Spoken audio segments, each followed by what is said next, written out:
வணக்கம் அன்பர்களே. இன்றைய பதிவு சித்திரை மாதத்துக்குரிய பலாபலன்கள். இந்த சித்திரை மாதத்துக்குரிய கிரக நிலைகளை பார்க்கும் பொழுது மேசமனையில் குழந்தைக்கு காரகன் என்று சொல்லக்கூடிய குரு பகவானும் தன்னம்பிக்கை காரகன் என்று சொல்லக்கூடிய சூரிய பகவானும் இணைவு பெற்று உட்கார்ந்திருக்காங்க. மிதுன மனையில் மனோ காரகன் என்று சொல்லக்கூடிய சந்திர பகவானும் ஞான காரகன் என்று சொல்லக்கூடிய கேது பகவான் கன்னி மனையிலும், கும்ப மனையில் தொழில் காரகன் என்று சொல்லக்கூடிய சனி பகவான் ஆட்சி பலம் மூல திரிகோண பலம் பெற்றும், அதே சமயத்தில் செவ்வாய் பகவானும் கும்ப மனையில் உட்கார்ந்திருக்காங்க. மீனமனையில் ராகு புதன் சுக்கிரன் இந்த 3 கிரகங்கள் இணைவு பெற்று உட்கார்ந்திருக்கு. இந்த மாதத்தினுடைய பெயர்ச்சிகள் என்ன அப்படின்னு பார்க்கும் பொழுது, இந்த சித்திரை மாதம் 10ஆம் தேதி, அதாவது ஏப்ரல் மாதம் 23ஆம் தேதி என்று செவ்வாய் பகவான் கும்ப மனையிலிருந்து மீன மனைக்கு பெயர்ச்சி ஆகிறார். அதே போல இந்த சித்திரை மாதம் 11ஆம் தேதி, அதாவது ஏப்ரல் மாதம் 24ஆம் தேதி என்று சுக்கிர பகவான் மீன மனையிலிருந்து மேச மனைக்கும், சித்திரை மாதம் 18ஆம் தேதி, அதாவது இந்த மே மாதம் 1ஆம் தேதி என்று குரு பகவான் மேச மனையிலிருந்து ரிஷப மனைக்கு பெயர்ச்சியாகிறார். அதே போல இந்த சித்திரை மாதம் 27ஆம் தேதி, அதாவது மே மாதம் 10ஆம் தேதி என்று புதன் பகவான் மீனமனையிலிருந்து மேசமனைக்கு பயிற்சி ஆகிறது.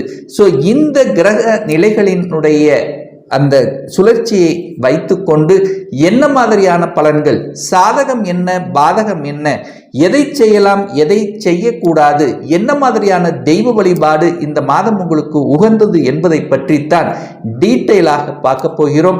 அதற்கு முன்னால் நம்முடைய சேனலை ஃபர்ஸ்ட் டைம் நீங்கள் பார்ப்பவர்கள் என்றால் மறக்காம சப்ஸ்கிரைப் பண்ணிக்கிங்க.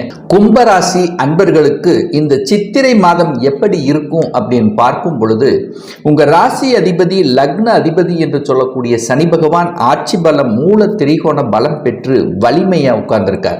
உங்க ராசியிலேயே செவ்வாய் பகவான் உட்கார்ந்திருக்கார். அப்ப சனி செவ்வாய் சேர்க்கை பெற்று உங்க ராசியிலே இருக்கிறதுனால, அது இரண்டும் பாவ கிரகம் என்கின்ற காரணத்தால உங்களுக்கு கொஞ்சம் அலைச்சல் திருச்சல்கள் அதிகமாக இருக்கக்கூடிய தன்மை, கோபம் ஆக்ரோஷம் என்பது இயல்பாகவே இந்த காலகட்டம் உங்களுக்கு அதிகமாக இருக்கும். அதுவும் இப்போ உங்களுக்கு ஜென்ம சனி நடந்து கொண்டிருக்கிறதுனால ஏதாவது ஒரு ரூபத்தில் குழப்பங்கள், மனம் சார்ந்த விஷயத்தில் குழப்பங்கள், தடைகள், தாமதம் என்பது இயல்பாகவே இப்ப இருந்து கொண்டிருக்கும். அப்ப எது செய்தாலும் அதில் ஒரு திருப்தியான ஒரு தன்மைங்கிறது இருக்கவே இருக்காது. ஏதாவது போட்டு மனதளவில் அலைச்சல் திருச்சலோட செய்யக்கூடிய வேலைகள் சில தடைகளை ஓடவே இந்த காலகட்டம் உங்களுக்கு நகர்ந்து கொண்டிருக்கும். ஆனாலும் மனம் மட்டும் ஸ்ட்ராங்கா வைத்துக் கொள்ள வேண்டும். எதையும் சாதிக்கலாம், எதையும் செய்யலாம் என்கின்ற தன்னம்பிக்கையோடு இருக்கணும் அப்படிங்கிறது தான் இந்த காலகட்டம் உங்களுக்கு சிறப்பு. அதற்கு தகுந்த மாதிரி சூரியன் உச்ச பலத்தோட இருக்கார். தன்னம்பிக்கைக்கு காரகன் என்று சொல்லக்கூடிய சூரியன் உச்சமாக இருக்கக்கூடிய காலகட்டத்தில் எதையும் சமாளிக்கக்கூடிய ஆற்றல் என்பது இயல்பாகவே உங்களுக்கு இருக்கும். இந்த காலகட்டத்தில் தொழில் சார்ந்த விஷயங்கள், வியாபாரம் சார்ந்த விஷயங்கள், வேலை சார்ந்த விஷயத்தில் தான் உங்களுடைய எண்ண ஓட்டங்கள் அதிகமாக இருக்கும். ஏன்னா 10ஆம் அதிபதியாக இருக்கக்கூடிய செவ்வாய் உங்க ராசியிலேயே இருக்கின்ற காரணத்தால உங்களுடைய மன ஓட்டங்கள் எல்லாம் தொழில் சார்ந்த விஷயங்கள், வேலை சார்ந்த விஷயங்கள் இருக்கும். அப்ப 10க்குரியவன் உங்க ராசியிலே இருக்கிறதுனால வேலை மாறிடலாமா, வேலையில் அழுத்தமாக இருக்கிறது, பிரஷராக இருக்கிறது, சக ஊழியர்களுடைய ஒற்றுமை கொஞ்சம் குறைவாக இருக்கு, இந்த மாதிரி ஏதாவது ஒரு ரூபத்தில் ஒரு தொந்தரவுங்கிறது இருக்கும். நீங்க அதை பெருசா எடுத்துக்க வேண்டாம் அப்படிங்கிறத கொடுக்கிறேன்.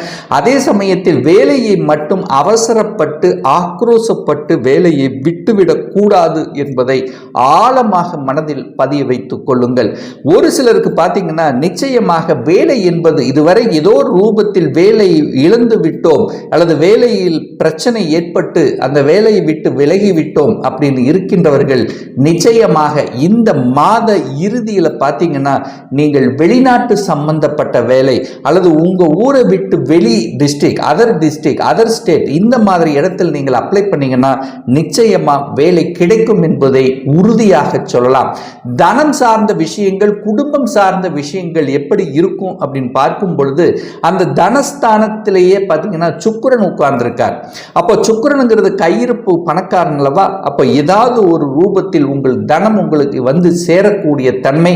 ஆனால் ராகு அங்கு இருக்கிறதுனால சர்ப்ப கிரகம் என்று சொல்லக்கூடிய விஷத்தன்மை கொண்ட அந்த ராகு இருக்கிறதுனால கொஞ்சம், அதாவது தனம் கையாளுகின்ற விஷயத்தில் கொஞ்சம் கவனமாக இருக்கணும். ஸோ இந்த காலகட்டத்தில் நான் ஒரு தொழிலை ஆழமாக அதிகமாக விரிவுபடுத்துகிற, கடனை அளவுக்கு அதிகமாக வாங்குற, அல்லது புதிதாக ஒரு தொழிலை ஆரம்பிக்கிற அப்படிங்கிற எண்ண ஓட்டங்கள் வந்தால் கொஞ்சம் யோசித்து செயல்படுத்தணும் அப்படிங்கிறதை ஞாபகத்தில் வைத்துக் கொள்ளுங்கள். ஏன்னா இப்போ ஜென்ம சனியாக இருக்கிறது, தனஸ்தானத்தில் ராகு பகவானும் உட்கார்ந்திருக்க போறார். அதே சமயத்தில் இந்த மாத 10ஆம் தேதி என்று பார்த்தீங்கன்னா அந்த செவ்வாய் பகவானும் போய் ராகுவோட சேர்ந்திருக்கிறதுனால தனம் கையாளுகின்ற விஷயங்கள், குடும்பத்தில் 3ஆம் நபர்களுடைய குறுக்கீடு வராமல் பார்த்து கொள்வதும், நீங்க மற்றவர்களுடைய குடும்ப விஷயத்துக்கு செல்லாமல் இருப்பதும், வாக்கு சம்பந்தப்பட்ட விஷயத்தில் கவனமாக எச்சரிக்கையாக இருக்கணும் அப்படிங்கிறதை ஆழமாக மனதில் பதிய வைத்துக் கொள்ளுங்கள். 3ஆம் இடத்தில் குரு பகவானோட சூரியன் இணைவு பெற்று உட்கார்ந்திருக்கார். 7ஆம் அதிபதியாக இருக்கக்கூடிய சூரியன் 3ஆம் இடத்துல வந்து உச்ச பலத்தோட வலிமையா இருக்கார். அப்ப தைரிய வீரியங்கள் பலப்படக்கூடிய அமைப்பு.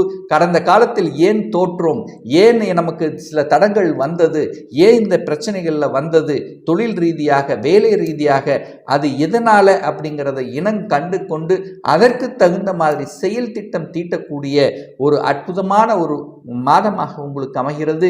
இந்த மாதம், அதாவது சித்திரை மாதம் 18ஆம் தேதிக்கு அப்புறம், அதாவது மே மாதம் 1ஆம் தேதி குரு பெயர்ச்சி நடக்க இருக்கிறது.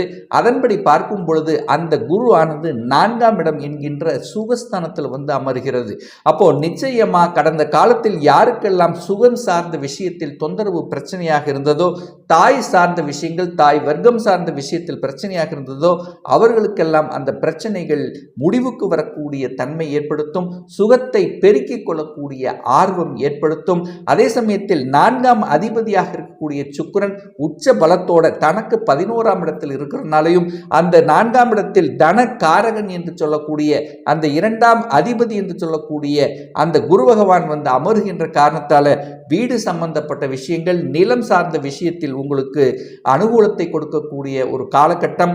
ஒரு சிலருக்கு வந்து தொழில் ரீதியாக வேலை நிமித்தமாக தன்னுடைய சொந்த ஊரை விட்டு வெளியே செல்லக்கூடிய யோகம் இருக்கிறது அப்படின்னு சொல்லலாம். அப்போ வேலை, தான் படித்த படிப்புக்குண்டான வேலை கிடைக்கல, அல்லது ஏதோ ஒரு வகையில் வேலை தொந்தரவு பிரச்சனையாகி அந்த வேலை விட்டு விலகி வந்துட்டேன்னா, இப்போ இந்த காலகட்டம், அதாவது இந்த சித்திரையினுடைய பிற்பகுதியில் தன்னுடைய ஊரில் தன்னுடைய சொந்த டிஸ்ட்ரிக்ட்ல வேலை தேடாமல் அதர் டிஸ்ட்ரிக்ட் அல்லது அதர் ஸ்டேட் அல்லது அதர் கண்ட்ரிக்கு நீங்க வேலை தேடினீங்கன்னா நிச்சயமாக கிடைக்குங்கிறதா உறுதி.